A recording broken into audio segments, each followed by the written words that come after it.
माननीय, जी हाँ माननीय, हम भगवान को साक्षी मानकर एवं अपने परिवार की सौगंध खाकर, अपने परिवार की सौगंध खाकर ये शपथ लेते हैं कि आप हमारे व हमारे परिवार के हित में उक्त मांग को पूर्ण करते हैं तो आने वाले विधानसभा चुनाव में आपकी कांग्रेस सरकार को रिपीट करवाने के लिए एक कार्यकर्ता बनकर पूर्ण ईमानदारी के साथ परिवार, रिश्तेदारों व समाज के साथ मिलकर कार्य करेंगे।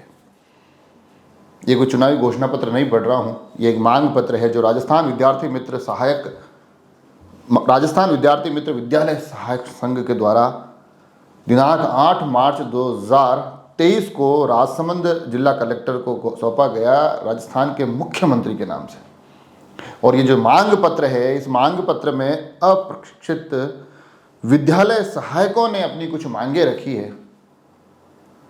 और जब ये विद्यार्थी मित्र, ये इस प्रकार के विद्यालय सहायक, ये तमाम नाम आते हैं ना, तो हम बड़ी सहजता से समझ लेते हैं कि ये तमाम उन लोगों की एक बड़ी फहरिस्त है जो संविधाओं के इस क्या कहते हैं नियमावलियों में उलझ कर रह कर इन पर अपने भविष्य के संकट आते हैं, रह कर इनको इस धरातल पर आकर अपने भविष्य के उस संकट के समाधान के लिए आवाज़ उठानी पड़ती है।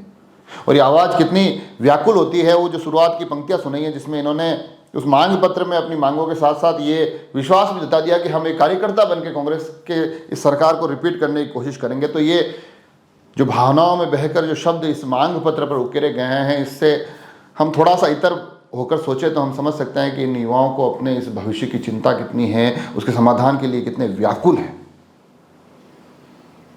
और ये व्याकुलता क्या है, इनकी मांग क्या है, इनकी तकलीफ क्या है, पहले तो वो सुनिए आप। क्या नाम है आपका? मुकेश चंद्र जाट, जिला उपाध्यक्ष विद्यालय सहायक संघ राजसमंद। अच्छा, क्या आज जिला कलेक्टर में क्या मांगों को लेकर आए हो? मुख्य मांग हमारी सर एक ही है कि जिस प्रकार से 7,649 पंचायत सहायक से विद्यालय सहायक जो बने हैं 23,000, उनमें से 7,000 को वंचित सरकार के द्वारा रखा गया, जिन्हें अप्रशिक्षित करके उनका वेतन 10,400 रखा गया तथा शेष को प्रशिक्षित को 16,900 वेतन दिया जा रहा है, जो कि एक कैडर के अनुसार भर्ती हुई। उसमें इस प्रकार के विरोधाभास करके सरकार संघ को तोड़ना चाहती है। और हमारे मुख्य मांग है नियमित भर्ती, नियमित ग्रेड पे, जिससे हमें वंचित करना चाहती है सरकार। इसका पूरे जोर से विरोध करते हुए आज हमने जिला कलेक्टर महोदय राजसमंद को ज्ञापन प्रेषित किया। मांगों पर क्या कोई कार्रवाई, ठोस कार्रवाई? आप लंबे समय से आप लोग आंदोलनरत हैं, तो ऐसा कुछ ठोस कार्रवाई का कुछ आश्वासन मिला है या आगे क्या रणनीति रहेगी आपकी? आगामी रणनीति हमारी यह है कि सरकार अगर हमारी मांगों को नहीं मानती है तो जयपुर की धरा पर एक साथ सभी जिलों से एक बहुत बड़ा आंदोलन किया जाएगा, जिसकी समस्त जिम्मेदारी सरकार की होगी। तो आपने इन विद्यालय सहायकों की ये मांग सुनी और इन्होंने आखिर में इसी मांग पत्र में लिखा है कि हम आपसे पूर्ण आशा नहीं विश्वास है कि आप इस कार्यकाल में ही हमें सौगात देंगे। तो सरकारों को इन सौगातों को देने के बारे में सोचना चाहिए और आखिर इनके बारे में विशेष रूप से सोचना चाहिए जिन्होंने कि इस सौगात को पाने के लिए बड़ी स्पष्ट रूप से लिख लिया है कि हम आने वाली कांग्रेस सरकार को रिपीट करवाने के लिए कार्यकर्ता बनपूर्ण ईमानदारी के साथ कार्य करेंगे। ये अपने आप में विचारणीय विषय है। खैर, यहाँ से आगे चलेंगे। जिला कलेक्टर की जो कल एक और भी वहाँ एक घटनाक्रम हुआ था जिसमें एक व्यक्ति अर्धनग्न होकर वहाँ धरने पर बैठ गए थे, उस खबर तक आए उससे पहले राजसमंद की एक सड़क का जायजा लेते हैं। उस सड़क का जायजा ये है कि राजसमंद में 100 फीट रोड पर पूरे पर इंटरलॉकिंग टाइल्स लग रही है, मगर मज़े की बात ये है कि एक क्षेत्र वहाँ काफ़ी लंबे समय से वहाँ कार्य रिक्त पड़ा हुआ है, अधूरा पड़ा हुआ है। और अब तकलीफ ये होने लगी है कि उन जिन दुकानों के बाहर, जिन मकानों के बाहर ये टाइल्स लगाने के लिए गड्ढे खोद दिए गए थे, अब वो गड्ढे लंबे समय से ऐसे कैसे पड़े हैं, वहाँ गाड़ी खड़ी करने में तकलीफ आती है, आने जाने में तकलीफ आती है। अगर कोई ऐसी शॉप है जिसमें कि माल टेम्पू में भरवाया जाता है, उस टेम्पू को वहाँ लाने में तकलीफ आती है। और सबसे बड़ी बात, जब पानी भरता है, जब बारिश आती है, तब तो वहाँ बड़ी तकलीफ वाला वातावरण हो जाता है। तो भावेश कंसारा, इन्होंने इस समस्या की तरफ हमारा ध्यान आकर्षित करवाया है। सुनिए भावेश क्या कहते हैं इस मामले को लेकर। सर, यहाँ पे टाइलें लगाने की प्रोसेस हुआ था जब दिवाली से 10-12 दिन पहले, अभी तक होली निकल गई, अभी तक ये प्रॉब्लम सोल्व नहीं हुई। हमारे आने जाने में बहुत प्रॉब्लम होती है और बारिश में पानी भरा जाता है। तो ये थे भावेश जी, इन्होंने हमें बताया किस प्रकार से इन दिनों वो ये समस्याओं का सामना कर रहे हैं। और उन्होंने बताया कि हमारी इन इंटरलॉकिंग का काम तो दिवाली पे शुरू हुआ था, अब होली भी गुजर गई, मगर अभी तक कोई सुध नहीं ली जा रही और हम तकलीफ़ें झेल रहे हैं।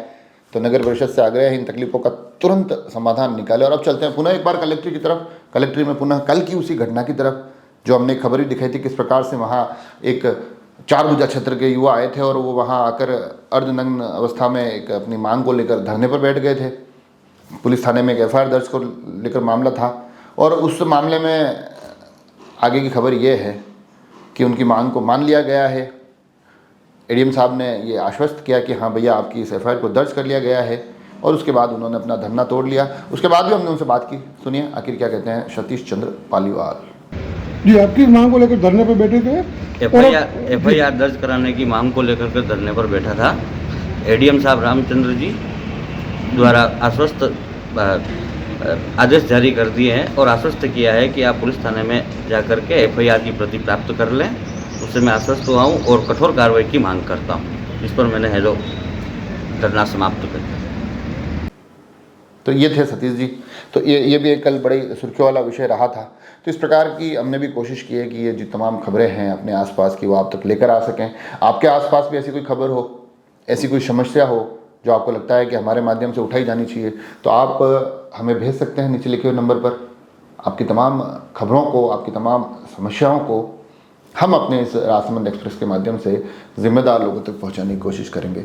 आप तमाम लोगों को सिर्फ इतना सा करना है कि आप जब ये खबरें देख रहे होते हैं तो वहाँ नीचे की तरफ आपको सब्सक्राइब लिखा हुआ होता है, उसके आगे एक लाल बटन दिखता है, उसको ज़रा सा दबा दीजिए और जैसे ही हमको सूचना मिलेगी कि आपने हमारे इस चैनल को सब्सक्राइब कर लिया है तो हमें बड़ी आनंद की अनुभूति होगी और हमें लगेगा कि आखिर में आप लोग हमसे जुड़ गए। जुड़े रहे राजसमंद एक्सप्रेस से। धन्यवाद।